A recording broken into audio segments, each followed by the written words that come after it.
The Distance Between Stars. Chapter 1. The First Rain.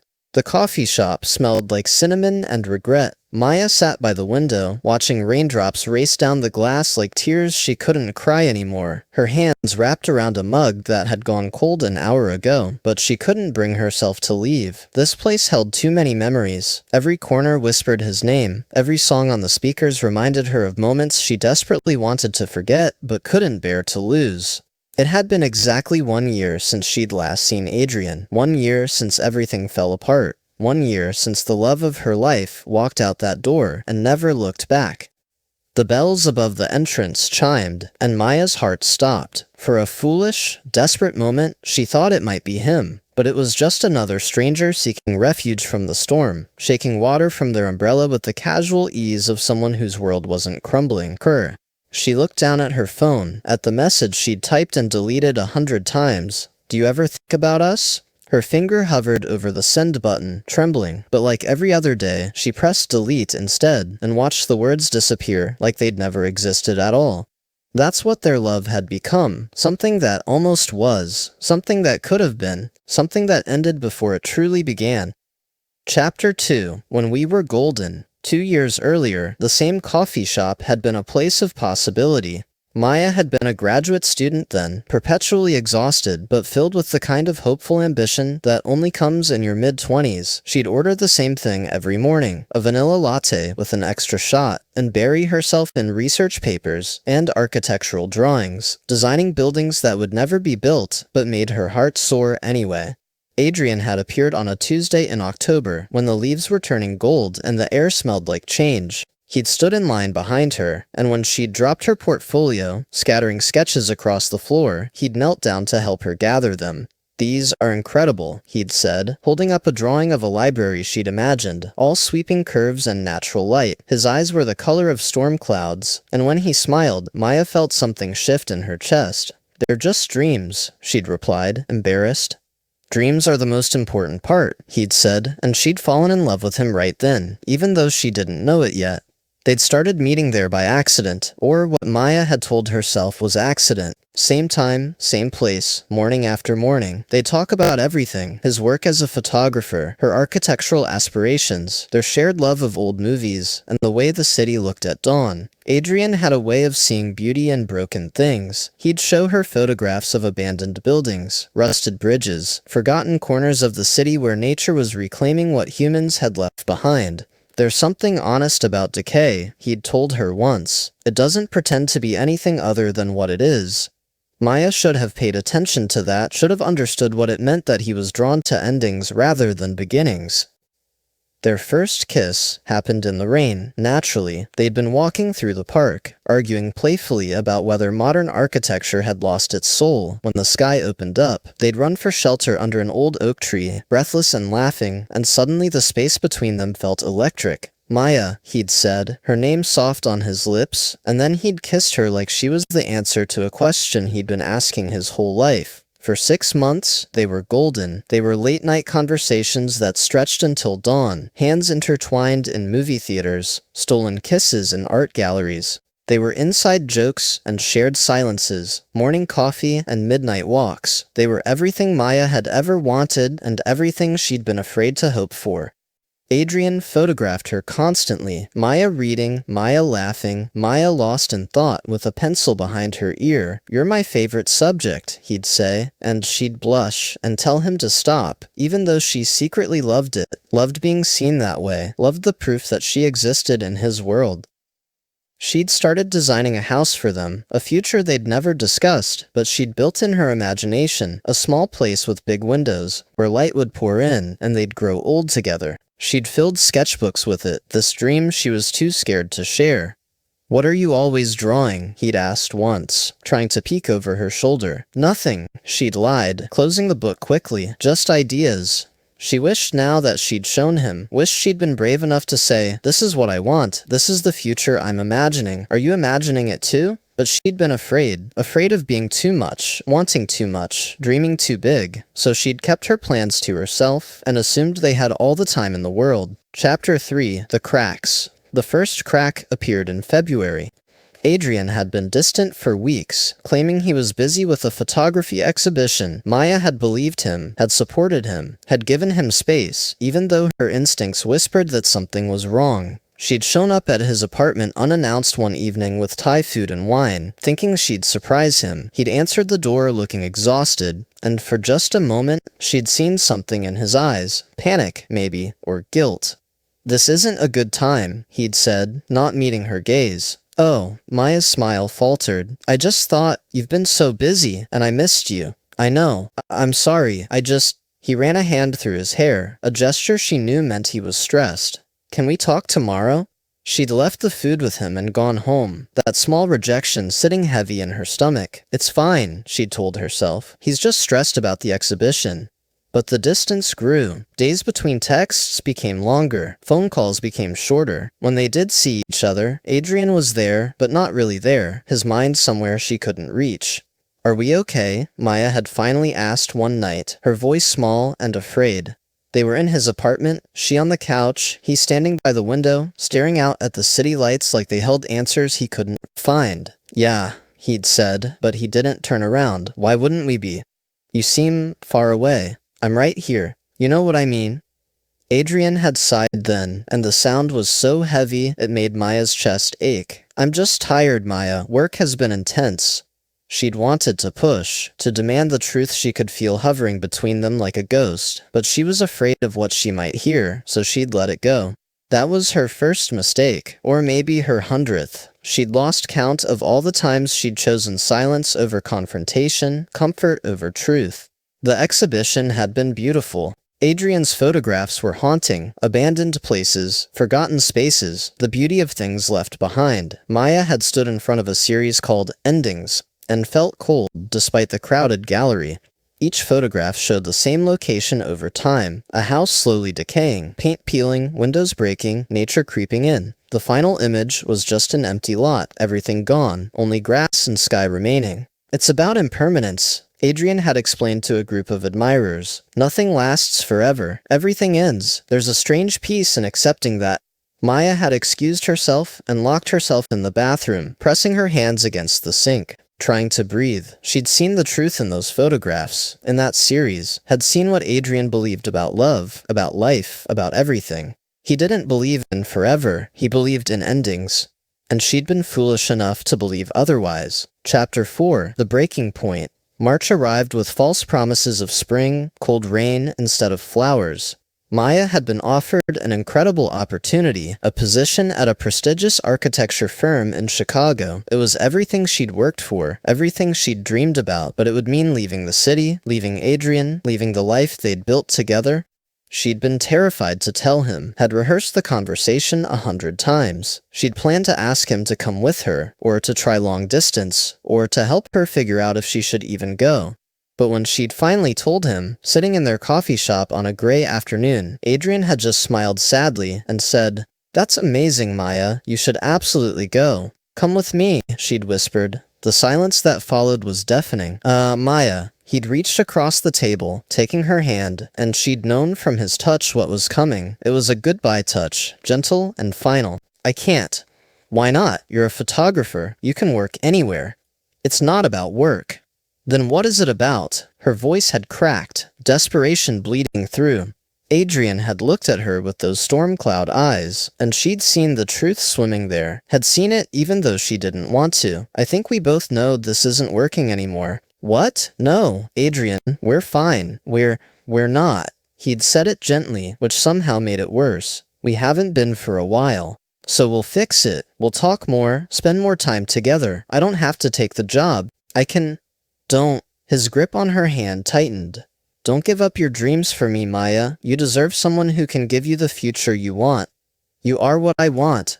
"No." He'd shaken his head, and there were tears in his eyes now, matching hers. "You want forever. You want marriage and kids, and a house with a white fence. You want roots. I've seen your drawings, Maya. I've seen that house you've been designing." She'd frozen. "How did you—" "Your sketchbook fell open one day when I was at your apartment. I saw it. This beautiful future you're planning." He'd pulled his hand away, and Maya had felt the cold rush in. "I can't be that for you. I don't want those things. I never have. You never told me." You never asked. And that was it, really. That was the truth that shattered everything. They'd loved each other desperately but had never talked about the important things, the real things. They'd existed in the present, never daring to discuss the future, both afraid of what they might find there. So what? Maya had demanded, anger rising to cover the hurt. You're just going to let me walk away? Let this end? I'm letting you have the life you deserve, one I can't give you. That's bullshit, and you know it. You're just scared. Maybe I am. Adrien had stood up, putting on his jacket with shaking hands. But that doesn't change anything. I can't be what you need, Maya, and it's not fair to either of us to keep pretending I can. Adrien, please. Take the job in Chicago, build your buildings, find someone who wants the same things you do. He'd leaned down, kissed her forehead like a benediction, like a goodbye. I'm sorry I'm not him. And then he'd left, walking out into the rain without looking back, and Maya had sat there alone in their coffee shop, watching their future dissolve like sugar in water. Chapter 5. The Empty Spaces. The weeks after Adrien left were a blur of grief and moving boxes. Maya had taken the job in Chicago, not because she wanted to, but because staying felt impossible. Every corner of the city held memories of him, the park where they'd first kissed, the art galleries they'd explored, the restaurants where they'd shared meals and dreams. She'd packed up her life mechanically, wrapping dishes in newspaper, folding clothes into suitcases, taking down the photographs that documented their relationship. There was one she'd stared at for an hour, them at the beach last summer, Maya laughing at something he'd said, Adrien looking at her like she was the sun. When had that changed? When had he stopped looking at her that way? Her best friend Priya had helped her pack, saying all the right things about how this was for the best, how Maya deserved better, how time would heal everything. But Maya had seen the doubt in her eyes, had known that Priya thought she was making a mistake, running away instead of fighting. Maybe she was right, The night before she left, Maya had walked to the coffee shop one last time. It was closed, dark, the chairs stacked on tables. She'd pressed her hand against the window, leaving a print that would fade, and whispered a goodbye to all the mornings they'd shared there. Her phone had buzzed, a message from an unknown number. For a wild moment, she'd thought it might be Adrien, that he'd changed his mind, that love would win, like it did in movies. But it was just a spam text about car insurance, and Maya had laughed. A broken sound that turned into a sob. Chicago was different, cleaner, colder, more organized. The architecture firm was everything she'd hoped for, giving her real projects, real responsibility. She threw herself into work with manic energy, staying late, taking on extra assignments, designing buildings like her life depended on it.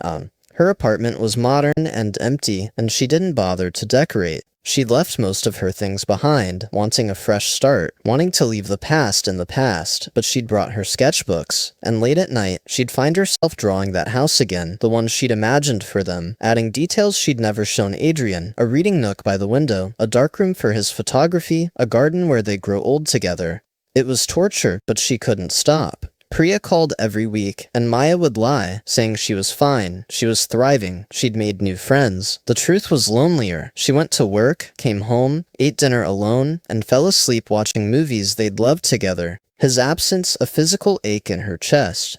She'd see couples everywhere, holding hands in coffee shops, kissing at crosswalks, laughing together on trains, and each time felt like a knife turning. That should have been them. They should have been one of those couples with inside jokes and comfortable silences, with a future planned out in shared calendars and joint dreams.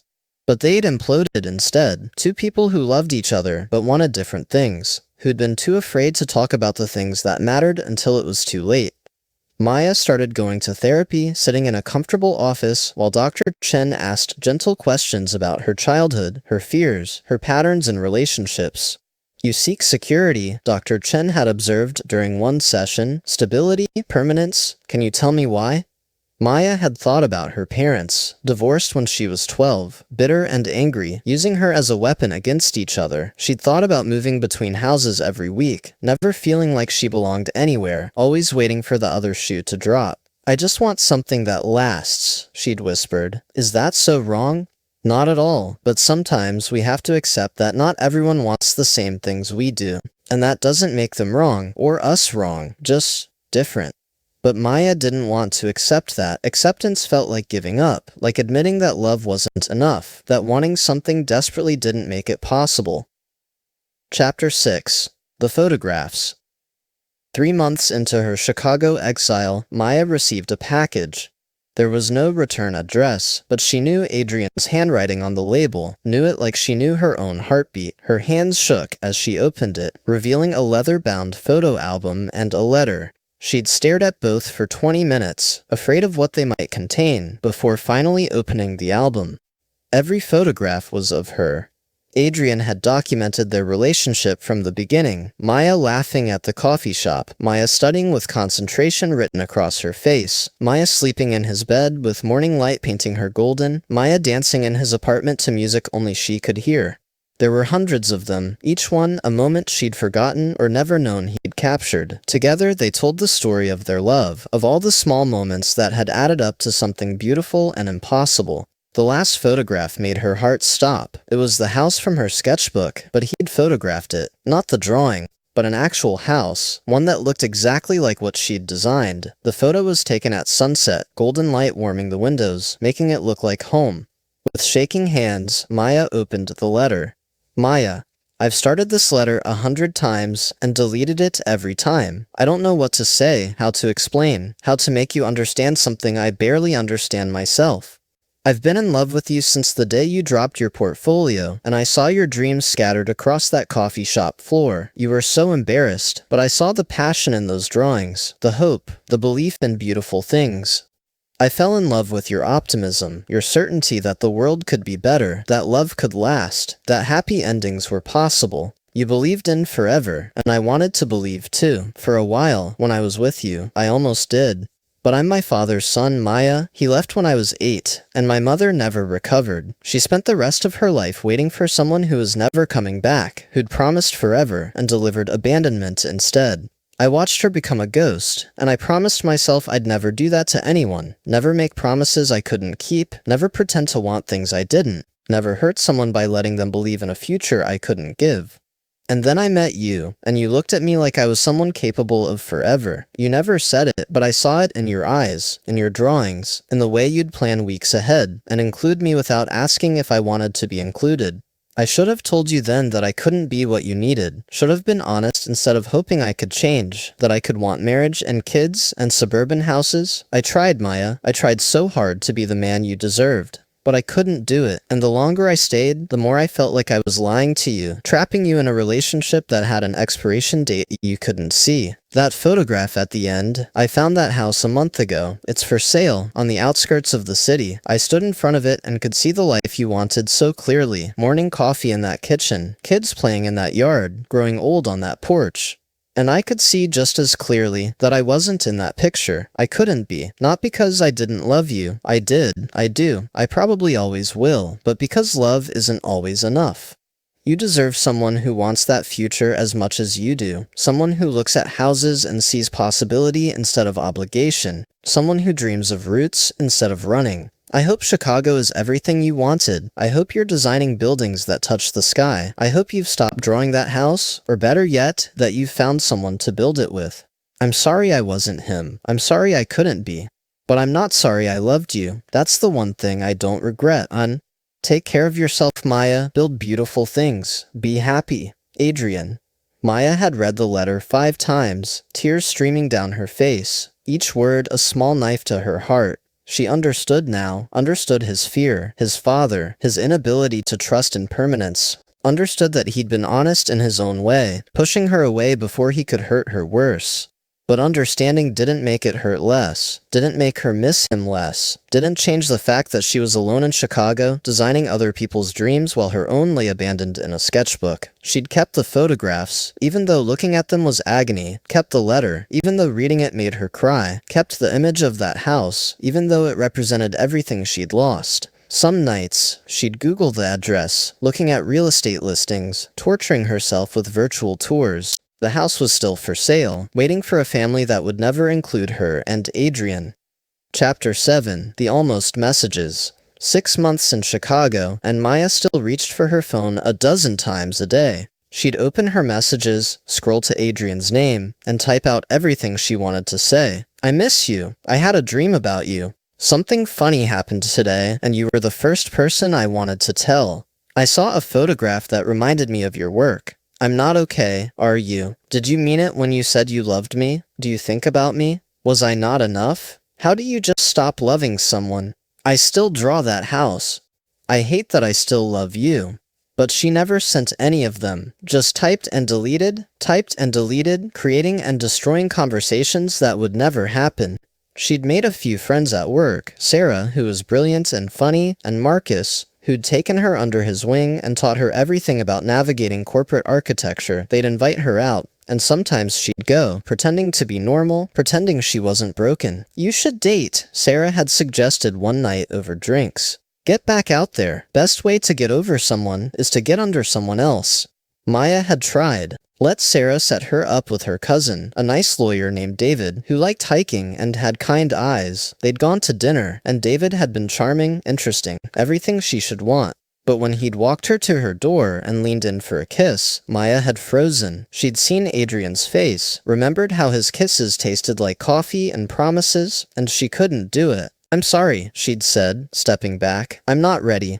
David had been understanding, but Maya had felt like a failure. It had been 6 months. She should be over this, should be moving on, should be able to kiss someone new without feeling like she was betraying a ghost. She'd thrown herself deeper into work instead. Her designs were getting noticed, bold, innovative buildings that pushed boundaries. She'd won an award for a community-centered design that incorporated natural elements and sustainable materials, creating spaces that felt alive. You're really talented, her boss had said, and Maya had smiled and thanked him, even though the praise felt hollow. What was the point of designing beautiful spaces if she came home to an empty apartment every night? Priya visited in July, bringing warmth and noise, and the comfort of old friendship. They had stayed up late drinking wine, and Maya had finally broken down, crying about Adrien, about the photographs, about the house she'd never live in.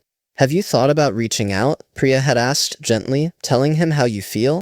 What's the point? Nothing's changed. He still doesn't want forever, and I still do. But maybe you could talk, find closure. There is no closure, Maya had said bitterly. That's not how love works. You don't just close the book and move on. You carry it with you forever. This what if, this almost. Priya had hugged her then, and Maya had cried into her friend's shoulder, grieving not just for Adrien, but for the version of herself who'd believed in happy endings. Chapter 8. The Exhibition. 9 months after leaving, Maya received an invitation to an art exhibition back home. Adrien's name was on it, a new show, a new series. She'd stared at the invitation for days, debating whether to go, whether she was strong enough to see him again. In the end, curiosity and longing won over self-preservation. She booked a flight, telling herself it was to see Priya, to visit the city, to check on her old apartment, not to see Adrien, definitely not to see Adrien. The gallery was packed when she arrived, fashionable people sipping wine and discussing art with performative passion. Maya had worn her best dress, black, simple, elegant, like armor against whatever she might feel. Adrien's photographs lined the walls, and Maya's breath caught as she recognized the subject. Her. Not her exactly. The faces were obscured or turned away, but they were clearly about her. The Architecture of Love, the series was called, and each photograph showed buildings integrated with natural elements, a door covered in vines, a window reflecting sunset, a staircase leading to sky. Mixed in were photographs of that house, the one from her sketchbook, taken from different angles, different times of day. It looked haunted and beautiful, empty and full of possibility. The artist's statement on the wall made her chest ache. This series explores the intersection of permanence and impermanence, the structures we build to house our dreams, and the way nature reclaims everything eventually. It's about love, specifically, and my failure to believe in it. These photographs are my apology to someone who deserved better than my fear. Maya?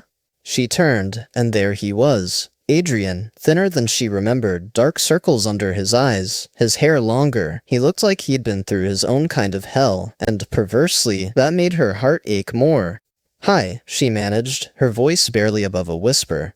They stood there in the crowded gallery, people flowing around them like water around stones, and Maya couldn't think of a single thing to say. Everything she'd rehearsed flew out of her mind, leaving only the simple, devastating truth. She'd missed him more than she'd thought possible. I didn't think you'd come, Adrien said. I almost didn't, but you did. I had to see. She gestured at the photographs. This. Adrien looked around at his work, and Maya could see shame and pride warring on his face. I needed to create something from it, make sense of what happened. Did it work? No. He met her eyes, and the pain there matched hers. I'm still as lost as I was when you left.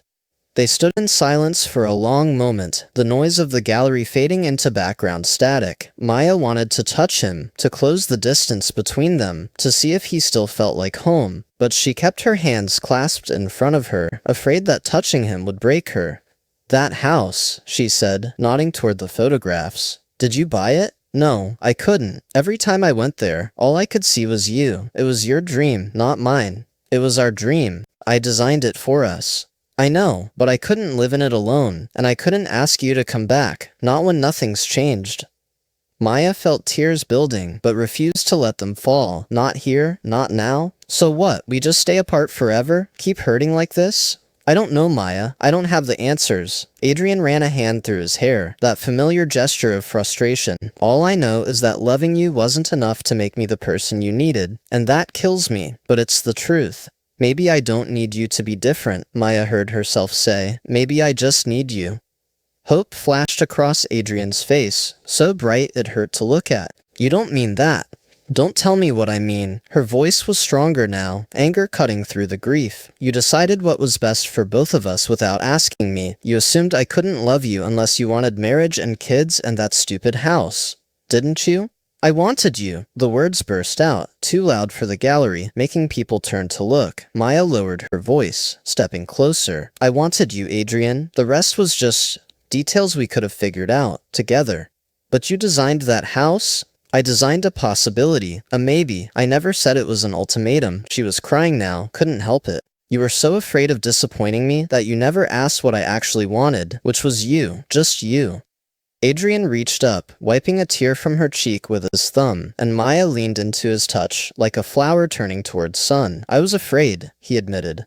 "I still am. My dad. You're not your father, and I'm not your mother. We get to write our own story, Adrien. We don't have to repeat their mistakes." "But what if I can't give you forever?"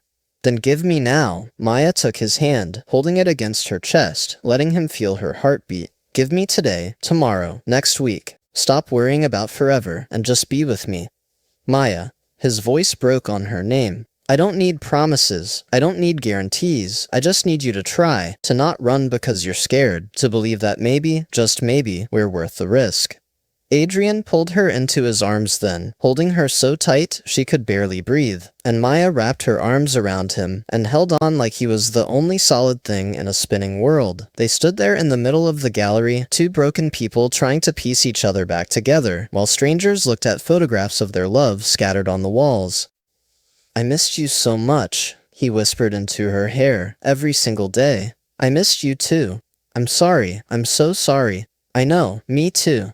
They pulled apart finally, and Adrien cupped her face in his hands, studying her like he was trying to memorize every detail. "So what now?" "Now?" Maya smiled through her tears. "Now you kiss me, and then we figure out the rest as we go."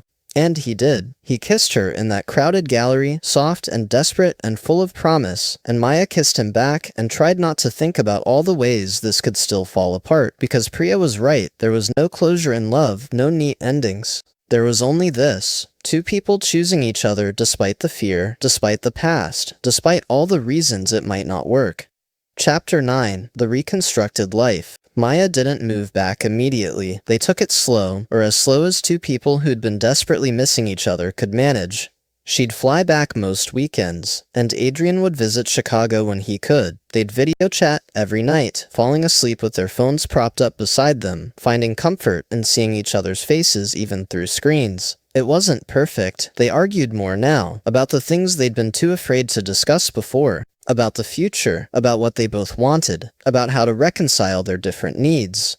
"I can't promise you forever," Adrien had said one night, his face pixelated on her laptop screen. "I wish I could, but I can't." "I'm not asking you to," Maya had replied. "But I need you to promise you'll try, that you won't run the minute things get hard. I can promise that. And I promise I'll stop building castles in the sky without checking if you want to live in them." They were learning each other again, building something new from the ashes of what they'd had before. It was harder than the first time, scarred by hurt and fear, but it felt more real, more honest. Maya told Dr. Chen about the reconciliation, expecting judgment or concern. Instead, her therapist had smiled. Sometimes people need to break apart to learn how to be together properly. The question is, are you both willing to do the work? And they were. Adrien started therapy too, working through his fear of abandonment, his father's legacy, his struggle to believe in permanence. Maya worked on her need for control, her tendency to plan everything, her fear of uncertainty.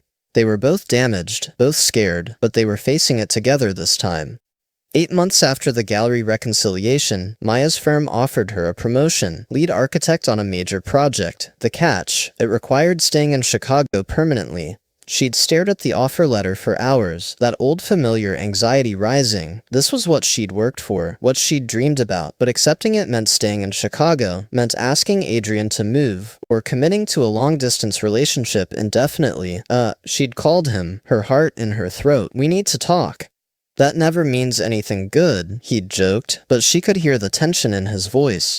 She'd told him about the offer, about the opportunity, about the impossible choice she was facing. "Take it," he'd said immediately. "Adrien, Maya, this is your dream. Of course you should take it. But what about us?" There was a long pause, and Maya's heart sank, remembering the last time they'd had this conversation, how it had ended. But then Adrien had said, "I'll move to Chicago." "What?" "I'll move. My photography isn't tied to any one place, and I've been meaning to explore new locations anyway. Chicago has incredible architecture, abandoned buildings, new subjects. I could make it work. Are you sure? I don't want you to resent me." "Maya, listen to me. Last time, I let fear make my decisions. I pushed you away because I was terrified of not being enough, of disappointing you, of repeating my parents' mistakes. But the only thing I regret is letting you go. I'm not making that mistake again. But you said you didn't want—" "I said I was afraid of forever, but I'm more afraid of losing you, so we'll figure it out. Maybe we get married someday, maybe we don't, maybe we have kids, maybe we adopt dogs instead, maybe we buy that house, maybe we live in apartments forever. I don't know what our future looks like, Maya, but I know I want you in it. She'd cried then, relief and joy, mixing with lingering fear. "What if it doesn't work? Then at least we'll have tried. At least we won't spend the rest of our lives wondering what if." Chapter 10. The House. Adrien moved to Chicago in the spring, bringing his cameras and his fears and his determination to make this work. They decided not to live together immediately. Both of them wanted to do this right, to not rush, to build a foundation that could last. He'd rented a loft downtown, an industrial space with great light for his work, and Maya kept her minimalist apartment. They'd date properly this time. Dinners, museums, long walks along Lake Michigan. They'd talk about the hard things, the scary things, the things they'd avoided before. They were building something more honest, even if it was harder. The major project Maya led was a community arts center, a building designed to bring people together, to create beauty and connection. She'd poured everything into it, all her skill, all her passion, all her belief that architecture could change lives. Adrien photographed the construction process, documenting the building rising from empty lot to finished structure. "You're creating something permanent," he'd said one day, watching her review blueprints. "Something that will outlast us. Does that scare you?" "A little," he'd admitted. "But it also makes me proud. You're leaving a mark on the world, Maya. That matters."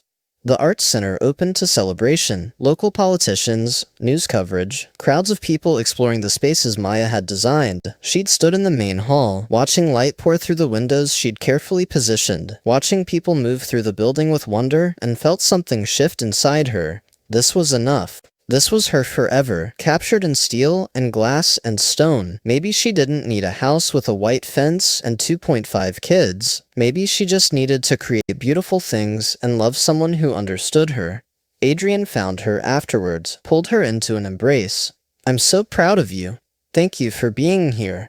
"Always," he'd said, and for the first time, Maya believed him. But life, as it does, had other plans. 2 years into their Chicago life, Adrien's mother got sick. Cancer, aggressive and fast-moving. He'd flown back home immediately, and Maya had joined him when she could, watching him care for the woman who'd raised him alone, who'd never recovered from his father's abandonment. "I can't be like him," Adrien had whispered one night in the hospital corridor, his mother sleeping in the room behind them. "I can't leave people behind." "You're not like him," Maya had assured him. "You're here. You came back. You're staying." His mother died on a Tuesday morning with Adrien holding her hand. Her last words were, "Don't be afraid to be happy. Your father's mistakes don't have to be yours."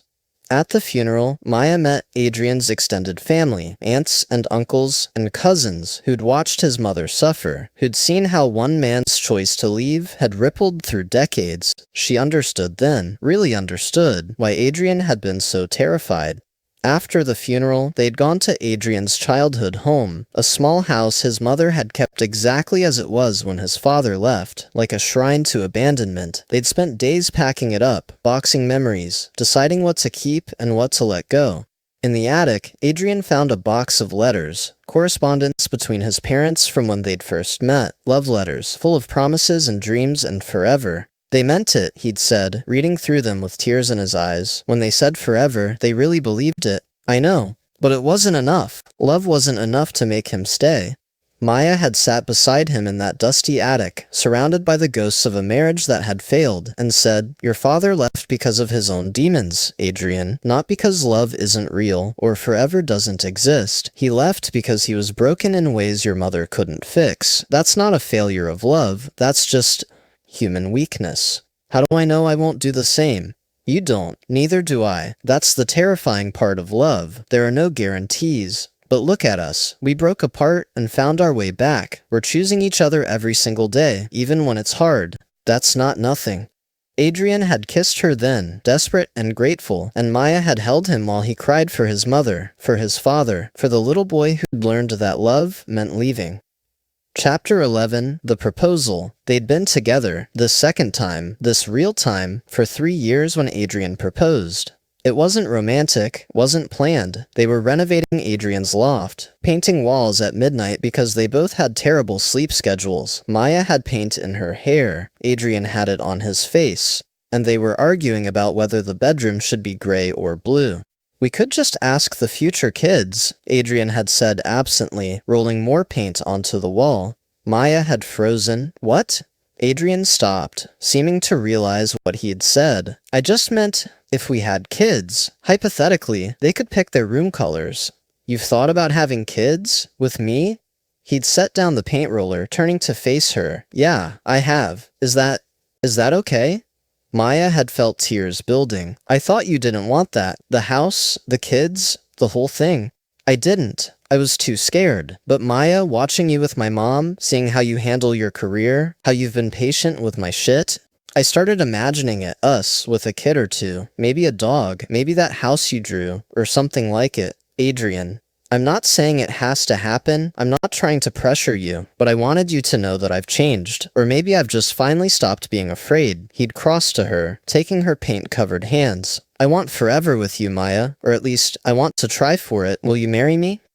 It wasn't the proposal Maya had imagined when she was younger. No rose petals or restaurant or ring. It was paint-covered and exhausted and so perfectly them that she'd started crying.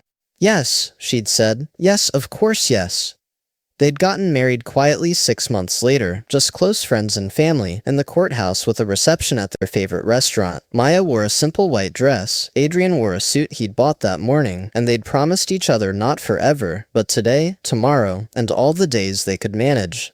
Priya had cried through the whole ceremony. "I can't believe you two figured it out," she'd said at the reception. "After everything, you actually made it work." "We're still figuring it out," Maya had replied. "Every day."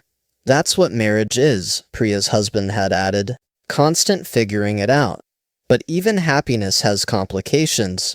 Maya got pregnant 6 months after the wedding, a surprise, since they'd planned to wait. She'd been terrified to tell Adrien, afraid he'd panic, afraid the reality of fatherhood would send him running. Instead, he'd picked her up and spun her around their apartment, laughing. "We're having a baby, Maya, we're having an actual baby. You're happy?" "I'm terrified," he'd admitted. "But yeah, I'm happy. Are you?" "Same. Terrified and happy." The pregnancy was hard. Maya got sick constantly, exhausted beyond belief, her body transforming in ways that scared and amazed her. Adrien was patient, bringing her crackers at 3 a.m., rubbing her feet, talking to her growing belly about photography and architecture, and the world their child would inherit. "What if I'm like my dad?" he'd asked one night, his hand on her stomach, feeling the baby kick. "You're not." But what if I want to run? What if I wake up one day and can't do this? Maya had taken his face in her hands, making him look at her. Then you tell me, you don't just leave. You tell me you're struggling, and we figure it out together. That's the promise, Adrien. Not that it'll be easy, but that we'll face the hard parts together. I can do that, he'd said. I think I can do that. Their daughter was born on a snowy February morning, screaming her arrival into the world with impressive lungs. Adrien had cried when the nurse placed her in his arms, this tiny person they'd made, and Maya had watched him fall in love all over again. She's perfect, he'd whispered. She's ours. They'd named her Iris, after the flower and the Greek goddess of rainbows, a bridge between earth and sky, between two worlds, between who they'd been and who they were becoming. Chapter 12. The Return. Iris was 2 when Maya got the call. The house, the one from her sketchbook, the one Adrien had photographed, was up for sale again. The real estate agent had remembered Adrien's interest from years ago, had tracked him down to see if he was still interested. Maya had driven out to see it alone, not telling Adrien, not sure if she even wanted it anymore. That house had been a symbol of a different dream, a different version of their lives. But standing in front of it, weathered and waiting, Maya could see it differently now, not as a requirement or an expectation, but as a possibility, a place where they could build memories, where Iris could grow up, where they could plant roots if they wanted to. The interior needed work, lots of it. The kitchen was outdated, the bathrooms ancient, the floors scarred with decades of living, but the bones were good, and the light was exactly as she'd imagined it, pouring through windows onto hardwood floors. She'd called Adrien from the house. Can you meet me somewhere? Is everything okay? Is Iris? Iris is fine. She's with Priya. Just, can you come to this address? When Adrien pulled up and saw where she was, his face had gone pale. Maya, just come inside. Look at it with me. They'd walked through the house together, Iris's absence making the space feel bigger, emptier. Adrien had been quiet, running his hands over walls, looking out windows, seeing ghosts of the photographs he'd taken years ago. It needs a lot of work, Maya had said. It does. We'd have to gut the kitchen, redo the bathrooms. The yard is a disaster. True. And it's far from the city, long commute for both of us. Adrien had stopped in what would be the master bedroom, looking out at the yard where snow covered everything in white silence. Why are we here, Maya? Because I want to know if you can see it, not the house I drew when I was imagining a life that didn't exist, but the house we could make together, the life we're actually living. He'd turned to face her, and there were tears in his eyes. I see it. I see Iris learning to walk in this hallway. I see us drinking coffee on that porch when she's at school. I see holidays and arguments and making up and growing old. I see us, Maya. I finally see us. So should we buy it? Are you sure? This was your dream house. What if I ruin it? Adrien, you can't ruin it. You're part of it. This isn't about some perfect fantasy anymore. It's about building a real life, with real problems and real joy, with you.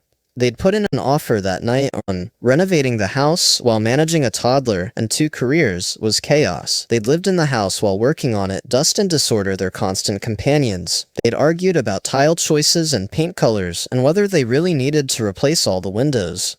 This is what you wanted, Adrien had snapped during one particularly frustrating day when nothing was going right. Your perfect house. It's not about perfection, Maya had shouted back. It's never been about perfection. It's about having a place that's ours, that we made together. They'd stood in their disaster of a kitchen, exhausted and frustrated, and then they'd both started laughing. Because it was ridiculous. This house, this life, the fact that they'd both been so terrified of this, and now here they were, covered in plaster dust, arguing about whether subway tiles were timeless or trendy. We're really doing this, Adrien had said. We really are. I love you, even when I want to strangle you over tile choices. I love you too, even when you're being impossible about windows. Iris's 3rd birthday party was the first gathering they hosted in the finished house. Friends and family filled the spaces Maya had designed and Adrien had photographed, and watching their daughter run through rooms they'd built together, Maya felt something settle in her chest. This was it. This was the life she dreamed about, but better because it was real, because it included paint-covered arguments, and sleepless nights with a teething baby, and careers that sometimes conflicted, and fears that still sometimes surfaced. Adrien found her in the kitchen, cleaning up wrapping paper. You okay? Yeah, I'm just happy. Is that allowed? I think so. He'd wrapped his arms around her from behind, resting his chin on her shoulder. Thank you. For what? for not giving up on me, on us, for letting me figure out that forever doesn't have to be scary. Thank you for coming back, for trying, for building this with me." They'd stood there in their kitchen, their house, their life, while their daughter's laughter echoed from the other room, and Maya thought about all the pain it had taken to get here, the breakup, the year apart, the fear, the grief. Was it worth it? The heartbreak, the tears, the months of missing him? Looking around at what they'd built, not just the house, but the marriage, the family, the life, she thought maybe it was. Maybe some loves had to break before they could become something strong enough to last. Chapter 13. The Photographs. Redux. 5 years after they'd moved into the house, Adrien had another exhibition. This one was called Permanence, and it documented their life together, Maya pregnant, Iris as a newborn, the house in various stages of renovation, their family growing and changing over time. But interspersed with these were the old photographs from The Architecture of Love, the ones about loss and endings. The exhibition showed both series side by side, the before and after, the breaking and the mending. The artist's statement read, "5 years ago, I created a series about my inability to believe in forever. I photographed the woman I loved but was too afraid to keep, documented the house she dreamed of that I couldn't imagine living in. This series is the answer to that one. These are photographs of the life I almost missed out on because I was too scared to try. They document the ordinary magic of marriage, parenthood, and home. All the things I thought would trap me but actually set me free. My first series was an apology. This one is a thank you to my wife, who refused to let my fear write our ending, and to my daughter, who taught me that some things really do last forever." Maya had stood in the gallery, tears streaming down her face, as she looked at her life displayed on walls. There was vulnerability in it, these intimate moments exposed for strangers to see, but also truth. This was love, not the easy beginning when everything is perfect, but the hard middle and the surprising continuation. Love was choosing each other after knowing the worst, after breaking apart, after fear nearly won. "What do you think?" Adrien had asked nervously. "I think you finally figured out how to believe in forever. Took me long enough. Better late than never." Iris had run up then, 5 years old and full of energy, pulling on Adrien's hand. "Daddy, why are there pictures of me everywhere?" "Because you're my favorite subject," he'd said, picking her up. "You and your mom." "But I didn't pose." The best photographs are the ones where people don't know they're being photographed, when they're just being themselves.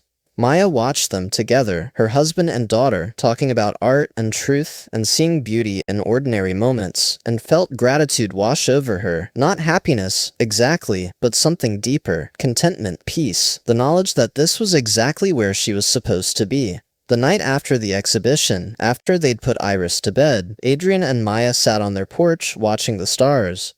"Do you ever think about how different things could have been?" Maya asked. "If we hadn't found each other again?" "All the time," Adrien admitted. "I think about the me who let you walk away completely, who was too afraid to even try, and I'm grateful every day that's not who I ended up being. I think about it too, about staying in Chicago alone, about giving up on us." "Do you regret any of it? The heartbreak? The year apart?" Maya considered this. The easy answer was yes. Of course she regretted the pain, the tears, the months of missing him, but the truth was more complicated. "I regret that we hurt each other," she said finally, "but I don't regret that it happened. We needed to break to learn how to be together properly. We needed the distance to understand what we really wanted." "Very mature of you. I've been in therapy for years." They laughed, and the sound carried into the night air, mixing with crickets and distant traffic and all the sounds of a life being lived. "Adrien? Yeah? Do you believe in forever now?" He was quiet for a long moment, and Maya felt old fears rising. Was he going to say no? Was this all still temporary to him? But then he said, "I believe in this, in you, in Iris, in this house, in the life we're building. I can't promise it'll last forever, because I'm not God, and I don't know the future. But I can promise that I'll keep choosing it, keep choosing us, for as long as I'm able. Is that enough?" "Yes," Maya said, and meant it. That's everything. Epilogue, the last sketch. 10 years after moving into the house, Maya found her old sketchbook, the one with all the drawings of the house, the future she'd imagined when she was young and certain. She sat in her studio, the room they'd added on when Iris turned 6, and Maya needed dedicated workspace, and flipped through the pages. The drawings were detailed, almost obsessive, every window placement, every architectural detail, the life she'd tried to control through paper and pencil. The house they'd built looked nothing like these drawings. Oh, the basic structure was the same, but they'd changed so much during renovation. They'd knocked out walls she'd drawn, added windows in different places, changed the entire flow of the space. And it was better because they'd created it together, making decisions based on their actual lives rather than an imagined ideal. Iris appeared in the doorway, 10 years old now, all long legs and curious questions. What's that? Drawings I made a long time ago, before you were born. Of our house? Of what I thought our house would be. Iris came to look, studying the sketches with the serious attention she gave to everything. It looks different. It does. I like ours better. Maya smiled. Me too, actually. Why? Because these drawings were about what I thought I wanted, but the real house is about what we actually need, and those are very different things. Iris seemed to consider this, then asked, "Did you always know you'd live here with me and Daddy?" "No," Maya admitted. "There was a time when I thought I'd be here alone, or not here at all. But Daddy came back." "He did. Because he loves us." "Yes, because he loves us, and because he was brave enough to try even when he was scared." Iris leaned against Maya's shoulder, the way she still did sometimes, even though she was getting so big. "I'm glad he came back." "Me too, baby. Me too."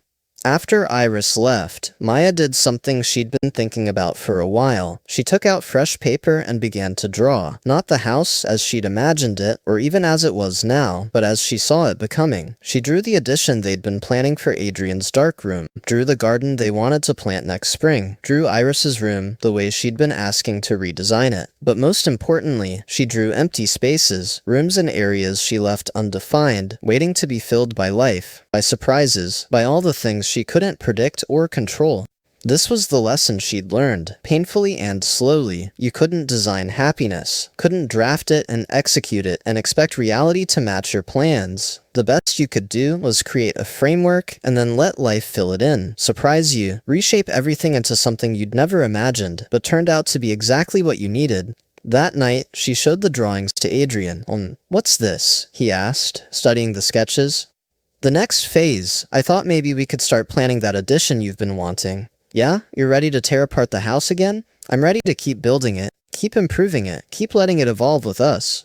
Adrien pulled her close, kissing her temple. "How did I get so lucky?" "You didn't. You chose this. I chose this. We keep choosing it. Best choice I ever made." They stood together in their living room, the house they'd built from dreams and fear and love settling around them like a warm blanket. Upstairs, Iris was probably reading past her bedtime. Outside, the garden was sleeping under autumn stars. And here, in this moment, everything was exactly as it should be. Not perfect, never perfect, but real and lived in and theirs. Maya thought about the girl she'd been in that coffee shop, designing futures she couldn't control, loving someone who was too afraid to stay. She thought about the year they'd spent apart, how she'd been so certain she'd never be happy again. She'd been wrong. Happiness hadn't looked like she'd expected. It had been harder, messier, more complicated. But it had also been deeper, truer, more sustaining. "Adrien," she said softly, "thank you for being brave enough to come back. Thank you for letting me." And in that house that was theirs, in that life they'd built from broken pieces and second chances, they stood together and believed, not in forever, because forever was just a word, but in this, in the choice they made every morning to keep building, keep trying, keep loving even when it was hard. That was enough. That was everything. The end. Sometimes love doesn't look like the movies. Sometimes it breaks before it can become something strong enough to last. Sometimes you have to let go to find your way back. And sometimes, the house you draw in your sketchbook becomes the home you build together, not because it matches your plans, but because you learned to build it with someone brave enough to try.